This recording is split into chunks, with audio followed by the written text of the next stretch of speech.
In May 1980, the United States stopped to watch the most apocalyptic volcanic eruption in modern history. You probably remember the footage, but what the media forgot is that just 9 days earlier, a terrifying engineering disaster swallowed dozens of victims into absolute emptiness as drivers blindly navigated through a violent storm straight into a hidden abyss. The morning of May 9, 1980 began as routine traffic on the Sunshine Skyway Bridge, a vital 4-lane artery spanning 15 miles across lower Tampa Bay. By 0700, commuters were already crossing the southbound span at highway speeds, traveling toward Bradenton and points south. Among them, a Greyhound bus carrying 26 passengers, most of them returning home from overnight shifts or visiting family.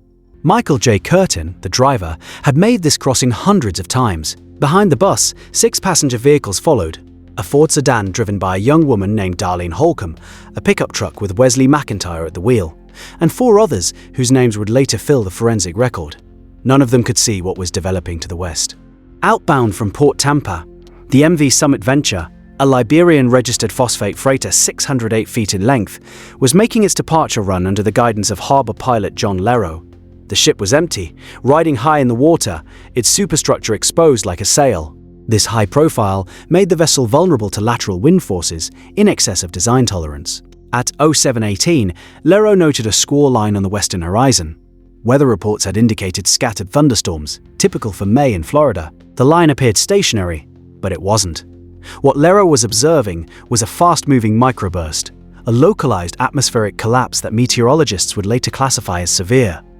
The system was accelerating eastward at an anomalous velocity, overtaking the ship's projected transit timeline. At 0720, the Summit Venture passed buoy 2A, the final navigational marker before the Sunshine Skyway Bridge channel. The bridge's support piers, slender concrete columns designed to carry vertical load, not lateral impact, stood directly ahead. The channel was 1,000 feet wide, margin for error minimal. The ship's radar screen showed precipitation scatter ahead. Lero believed he had time to clear the bridge before the storm arrived. He was wrong. At 0723, visibility began to degrade.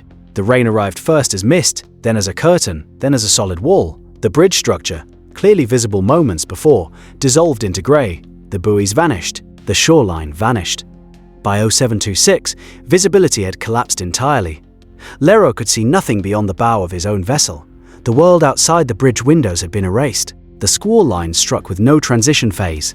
One moment, visibility extended several hundred meters. The next, it dropped to 0. Wind speed spiked from 15 knots to 70 knots in less than 90 seconds.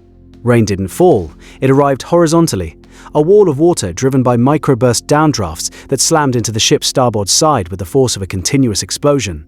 The Summit Venture, empty and high-sided, began to drift laterally under wind pressure, exceeding the rudder's corrective capacity. Lero gave the order, hard right rudder. The helmsman complied, but the ship's response time was slow, over 30 seconds to execute a significant course change at low speed. And the wind wasn't constant. It gusted, shifted, pushed the bow in unpredictable vectors. The vessel was no longer under full navigational control.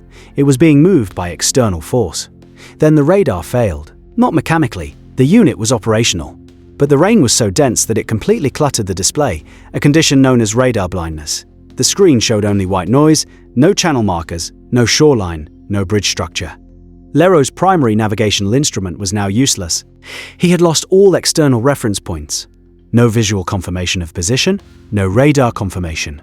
The buoys were invisible. The bridge was invisible. He was navigating a 608-foot vessel through a 1,000-foot channel, blind. Lero's testimony to the National Transportation Safety Board would later describe this moment with clinical precision. I had no way to confirm my position.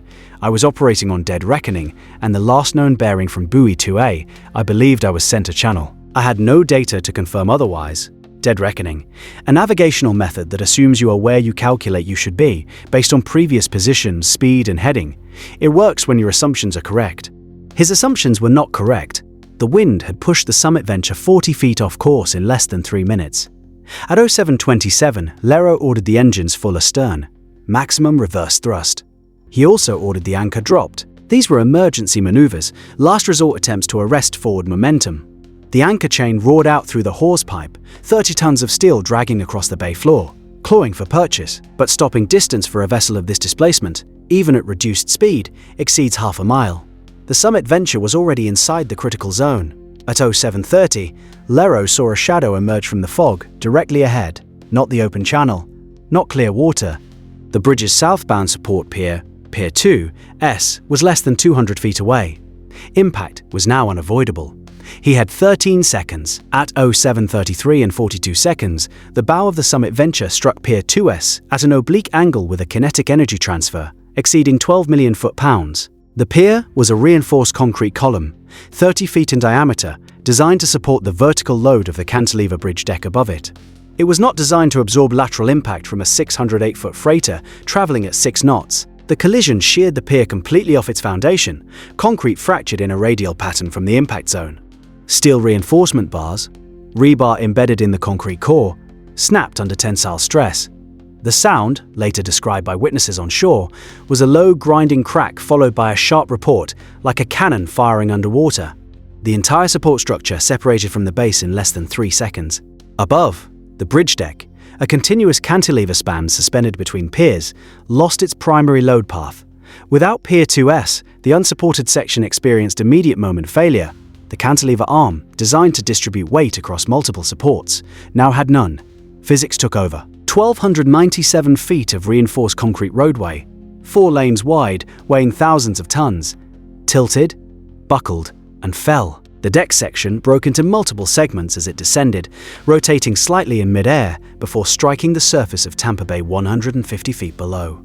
Each segment hit the water at a different angle, creating a staggered impact sequence that eyewitnesses on the north span described as a series of detonations. The collapse occurred in approximately 6 seconds, from impact to structural separation to complete failure. 6 seconds. On the bridge, drivers in the southbound lanes had no warning. The fog was total. Visibility was zero. They were traveling at 50 to 60 miles per hour, trusting the continuity of the roadway beneath them. The pavement ahead looked identical to the pavement behind. No visual cue indicated discontinuity. No sign. No barrier. No flashing light. Michael J. Curtin, driving the Greyhound bus, never saw the break. At highway speed, human reaction time averages 0.75 seconds. Stopping distance at 60 miles per hour exceeds 120 feet. He had neither time nor distance. His foot never touched the brake. The bus drove directly off the jagged edge of the collapsed span. 26 passengers, seat-belted and facing forward, experienced 3.6 seconds of freefall before impact. Behind the bus, 6 passenger vehicles followed. Darlene Holcomb's Ford, Wesley McIntyre's pickup, 4 others. One by one they disappeared into the fog and the abyss below. The forensic record documents the sequence of impacts with clinical precision. The Greyhound bus struck the water bow first at approximately 90 miles per hour, the terminal velocity of a falling object after 3.6 seconds of freefall.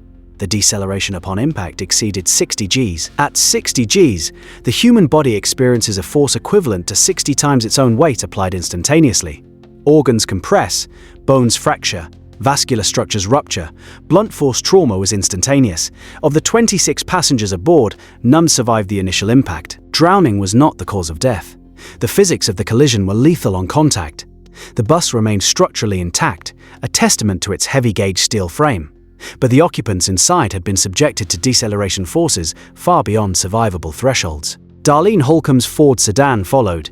It struck the water roof first, the passenger compartment collapsing on impact under the hydraulic pressure of high-velocity water entry. The roof crushed downward into the cabin space, compressing the interior by an estimated 18 inches. She was killed instantly, crushed between the steering column and the collapsing roof structure. Wesley McIntyre's pickup truck, by an anomaly of trajectory, fell short. It landed on the bow deck of the Summit Venture before sliding off into the water. The initial impact with the ship's deck, a steel surface rather than water, decelerated the vehicle just enough to reduce the secondary water impact force below lethal threshold. McIntyre survived with severe injuries, fractured ribs, a punctured lung, compound fractures in both legs. He was pulled from the water by the Summit Venture's crew, who had rushed to the bow immediately after feeling the collision. He was the sole survivor of 35 people who went over the edge that morning. The remaining vehicles, 4 passenger cars and their occupants, struck the water in the span of 18 seconds. Every impact was fatal. The water's surface at that velocity behaves as a solid. There is no give, no cushioning. The molecular bonds of water cannot compress or displace quickly enough to absorb the kinetic energy of a falling vehicle. Rescue crews arrived within minutes, but there was no one left to rescue. Divers entered the water within the hour. The bodies were recovered over the following hours and days, each one catalogued, identified, and logged into the forensic record. The Greyhound bus, intact but submerged in 40 feet of water, was raised 3 days later using a floating crane. Inside, the passengers were still in their seats, still facing forward. The death toll: 35. 26 bus passengers, 7 motorists, 1 driver, 1 child. 9 days later, Mount St. Helens erupted in Washington state, killing 57 people and dominating national headlines for weeks. The Sunshine Skyway collapse, one of the deadliest bridge failures in United States history, was eclipsed in public memory almost immediately. But in Florida, the disaster became a forensic case study, a textbook example of systemic failure across multiple domains. The National Transportation Safety Board investigation concluded in March of 1981. The report identified 3 probable causes, each representing a distinct procedural or systemic lapse. First, severe weather. The microburst that struck the Summit Venture was not forecasted with sufficient specificity. The National Weather Service had issued general thunderstorm warnings, but no mariner-specific severe weather alert for Tampa Bay shipping channels. LERO had no advance notice of the system's speed or intensity. The squall line moved faster than meteorological models predicted, a velocity anomaly that would later inform revisions to marine weather protocols. Second, pilot error. The NTSB determined that once LERO lost all visual and radar references, he should have immediately abandoned the transit and anchored in open water away from the bridge. Instead, he attempted to navigate through the channel blind. This decision, made under extreme time pressure and zero visibility, placed the vessel on a collision course with the bridge structure. The report noted that LERO's actions were consistent with standard practice at the time: continue transit unless conditions become untenable, but that untenable had not been clearly defined in existing pilot training protocols. Third, structural vulnerability. The bridge had no pier protection system, no fendering, no dolphins, no energy-absorbing barriers around the support columns. Pier 2S stood exposed in the shipping channel, undefended against vessel impact. The NTSB stated that the absence of structural protection was a contributing factor in the loss of life. Engineers reviewing the collapse noted that a properly designed dolphin system, massive concrete islands placed upstream of each pier to deflect or absorb ship impacts, would have prevented the collision entirely. The report framed the disaster not as a single failure, but as a cascade.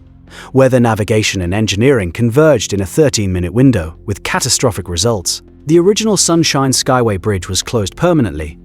Demolition began in 1982. In 1987, the Bob Graham Sunshine Skyway Bridge opened, a cable-stayed design with massive concrete dolphins protecting every pier. These islands, each 40 feet tall and reinforced to absorb ship impact, ensure that no vessel can reach the support structures. The new bridge is rated to withstand direct collision from vessels up to 87,000 tons displacement, more than 10 times the mass of the Summit Venture. The remnants of the old bridge were converted into fishing piers. Sections of the collapsed deck were sunk offshore as artificial reefs. The disaster left a permanent mark on Tampa Bay's geography and memory. Today, the new Skyway Bridge carries over 50,000 vehicles per day. Motorists cross at 70 miles per hour, most unaware of the 35 people who fell from this exact location on a foggy morning in May of 1980. The forensic record remains, the names remain, and the lesson, that systemic failure is never singular, always compounding, remains embedded in every bridge safety protocol written since. If you want to know how other catastrophic engineering failures unfolded under the forensic lens, that's what Forensic Protocol documents. Subscribe so you don't miss the next investigation.